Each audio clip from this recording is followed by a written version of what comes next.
Revisamos también la información internacional, 10:22. Isel Guerra nuevamente con nosotros. Isel. Sí, hay varios temas por analizar en esta hora. Vamos a comenzar esta revisión en Estados Unidos porque se cumple ya un récord con el cierre de gobierno. Se han superado los 35 días, que fue por lo demás el periodo que enfrentó en su momento también el presidente Donald Trump durante su primer mandato. En esa oportunidad comenzó el 22 de diciembre del 2018 y se extendió hasta el 25 de enero del 2019. En esa oportunidad, por una disputa por el financiamiento del muro precisamente entre Estados Unidos y México. Y durante todo este tiempo, durante estos más de 35 días, bueno, la Cámara de Representantes ha estado suspendida, pero en el Senado se han mantenido activas por lo demás las labores y se han llevado a cabo votaciones durante todo este periodo para poder destrabar precisamente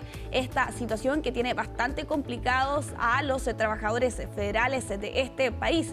14 votaciones se han llevado a cabo durante todas estas semanas y todas ellas han tenido por lo demás el mismo resultado. Y sin ir más lejos, el pasado día martes, ayer, se llevó a cabo una de estas últimas votaciones donde no se han conseguido los 60 votos necesarios para que prosperen por lo demás las posibilidades de poder avanzar precisamente en el financiamiento del gobierno. Son 60 escaños dentro del Senado, que en rigor eso significa que algunos demócratas tienen que dar su voto para poder conseguir esa cifra, y eso precisamente se ha complicado, ¿no?, durante todo este tiempo, porque aquí las exigencias de los demócratas siguen siendo las mismas que al inicio de lo que originaron esto durante el mes de octubre. Hay bastantes desacuerdos, particularmente con el tema de la salud y el financiamiento en Estados Unidos. Los demócratas quieren garantías a los subsidios del Obamacare. También están apostando a que no se apliquen los recortes que fueron informados por parte de la administración estadounidense a la seguridad social del Medicaid, ¿no? Y aquí con los republicanos, por lo demás, que también están acusando a los demócratas de financiar a los ciudadanos indocumentados. Bueno, se han visto negociaciones en estas últimas semanas. Aquí aparentemente hay algunos medios estadounidenses que plantean una posibilidad respecto de que los demócratas podrían votar de manera independiente una prórroga sobre el Obamacare. Lo cierto, Seba, es que hay varias consecuencias que hemos visto en estas últimas semanas respecto del cierre de gobierno. Hay 750.000 empleados que actualmente no están trabajando y por ende no están recibiendo sus salarios. Muchísimo. Y hay otros trabajadores considerados esenciales que de todas formas tienen que llevar a cabo sus labores, entre ellos el tema que hablábamos más temprano de los controladores aéreos. Pero claro, ¿qué ocurre precisamente con estos trabajadores que están obligados a realizar sus labores? Que algunos de ellos comienzan a entregar licencias médicas precisamente porque no están recibiendo su sueldo sí, durante todo este periodo. Y claro, son dineros que eventualmente se deberían pagar de manera retroactiva, ¿no? Eventualmente cuando sea la restauración. Pero desde la administración norteamericana incluso han planteado la posibilidad de que no se paguen precisamente esos sueldos, y eso genera un problema adicional. Y se generan situaciones bien complejas, como por ejemplo que Donald Trump llamara a algunos donantes a entregar recursos para financiar áreas específicas. Exacto. Por ejemplo, que tiene que ver con temas de seguridad o de la Guardia Nacional, en una situación bien irregular, ¿no? Privados pagando o generando los fondos para que se pueda cumplir con esos pagos del Estado al final. Bien curioso. Sí, y esto también impacta a los trabajadores de lleno, con personas que no reciben sus sueldos y que, por ejemplo, se ha visto, Seba, en estas últimas semanas un aumento de personas que han necesitado de estos cupones de ayuda de alimentos, ¿no? Que de hecho son algunas de las imágenes que hemos estado revisando en estos últimos momentos, precisamente para poder comer, teniendo en cuenta que no han podido recibir dinero durante todo este tiempo. Se suma además la situación de los controladores aéreos y del personal que trabaja en tierra en los aeropuertos, que se ven obligados, por cierto, a realizar sus labores, pero que se han visto sobrepasados y ya se advierte, ¿no?, un eventual colapso incluso la próxima semana, lo señalaba el propio secretario de Transporte de este país, ante la posibilidad incluso de cerrar algunas zonas del espacio aéreo estadounidense, porque evidentemente no están los recursos necesarios para poder llevar a cabo esas labores. Tiene varios efectos, ¿no? El cierre de este gobierno se suma, por cierto, a lo que veíamos en los primeros días, cierres de parques nacionales, de museos, de algunas instalaciones. También allí vemos precisamente esa fila de personas que tienen que acceder precisamente a estos cupones para poder recibir alimentación durante todo este tiempo. Habrá que ver si las negociaciones surgen el efecto. Trump de todas formas se queda otra vez con el récord, batiendo, ¿no?, precisamente estos días, más de 35 días del cierre de gobierno en Estados Unidos. Vamos a cambiar, Seba. Nos vamos hasta México con estas imágenes que se han hecho virales en estas últimas horas y un caso de acoso que ha sufrido nada más y nada menos que la presidenta de México, Claudia Sheinbaum, el día de ayer. Sí, exactamente. Y todo esto cuando estaba llevando a cabo una caminata desde el Palacio Nacional hasta una instalación bastante cerca de ese lugar donde se iba a llevar a cabo una reunión de las universidades mexicanas. Y está allí cuando precisamente ocurre esto. Sí, lo vemos en las imágenes. Este hombre que se acerca detrás, ¿no?, por las espaldas, intenta besar a Claudia Sheinbaum y la manosea directamente, que es de hecho en el registro que vemos allí, y con varias críticas, Seba, que han surgido en estas últimas horas de que no existía la seguridad. Es impresionante. Al menos evidentemente ante este hecho. Es realmente impactante la imagen, porque el tipo va con la clara intención de tocar a la presidenta, se acerca para darle un beso. De hecho, ahí estamos viendo la imagen, trata de besarle la nuca, en el cuello, ¿no? Y va de inmediato con las manos a tratar de abrazarla por detrás.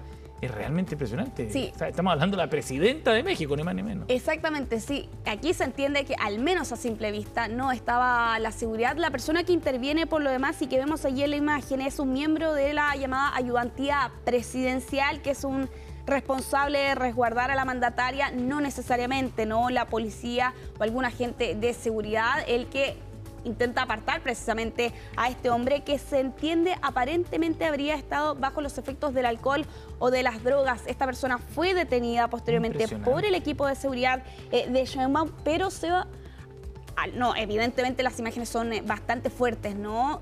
Pero esto responde o se entiende dentro del contexto de la violencia machista, ¿no?, que existe en México. Las cifras que estaba revisando anteriormente, Seba, son dramáticas. El 70% de las mujeres o de las niñas en rigor mayores de 15 años ha experimentado alguna agresión al menos una vez en su vida. ¿Perdona, qué porcentaje? El 70% de las mujeres o de las niñas mayores a 15 años ha enfrentado algún tipo de agresión, y hay algunas organizaciones, Seba, que plantean que el 90% de las denuncias quedan en negro, no han sido dejadas o puestas en claro ante la policía o los organismos correspondientes. Hay otra cifra bastante dramática respecto de la situación de las mujeres y niñas en este país, y es que cada día son asesinadas 10 mujeres o niñas en México, una cifra dramática, exactamente, y es que representa por lo demás una de las cifras más altas que enfrenta la región americana, y que algunos plantean da cuenta también de este hecho que ocurre a plena luz del día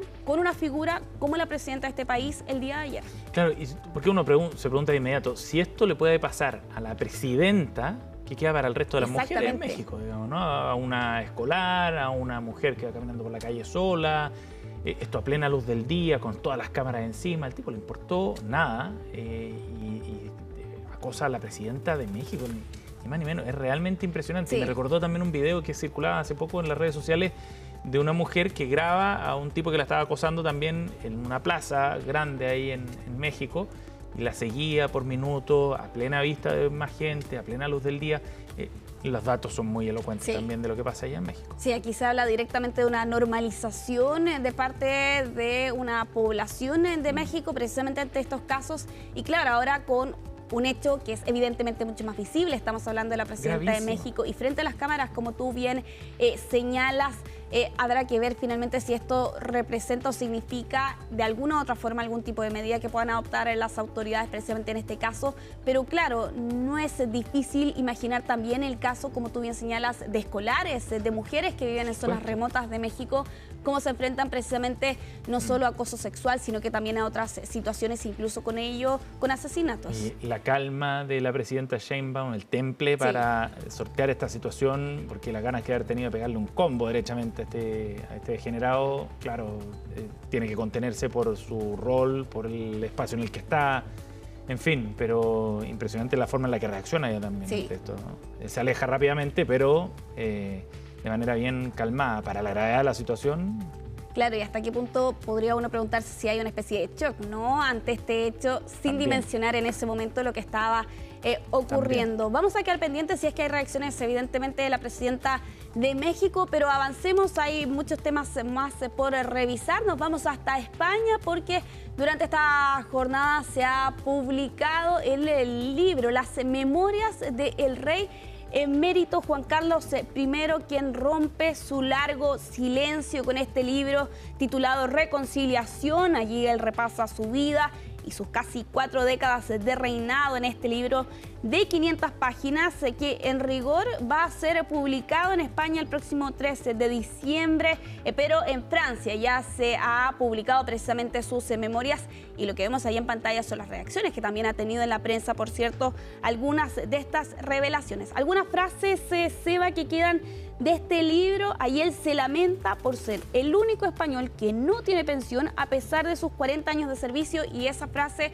es textual, por cierto, de estas memorias. Recordemos que él abdicó en 2014 en medio de una serie de escándalos que ya había arrastrado hasta ese periodo.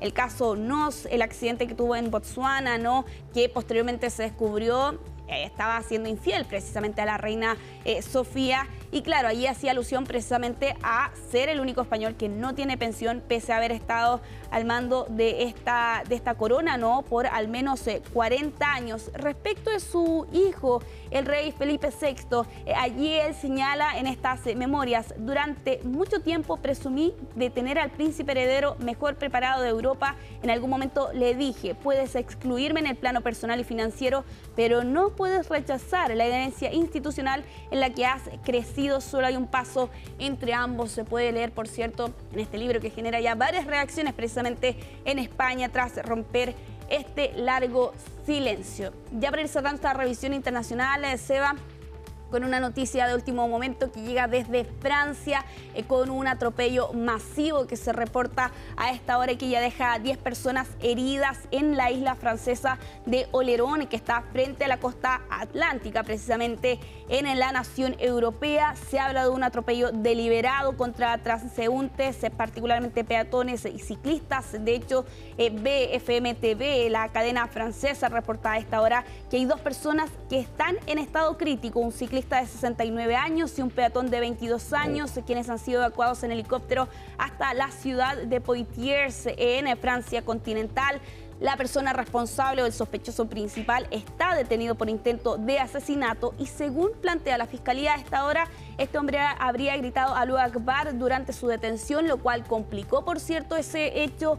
Se requirió del uso de la pistola eléctrica precisamente para poder detener a esta persona, que estamos a la espera se entreguen mayores antecedentes respecto de su identidad. Y con una investigación abierta, el ministro de Interior ha llegado hace solo algunos momentos atrás hasta esta isla francesa. Es una noticia que vamos a estar reportando durante todo este día. Claro, y dicen los medios internacionales que esto ocurre días antes del 10º aniversario de los atentados yihadistas que dejaron 130 muertos en París y en Saint-Denis, de acuerdo a las agencias francesas. Así que habrá que ver también qué está detrás de este ataque. Gracias, Giselle. Que esté bien.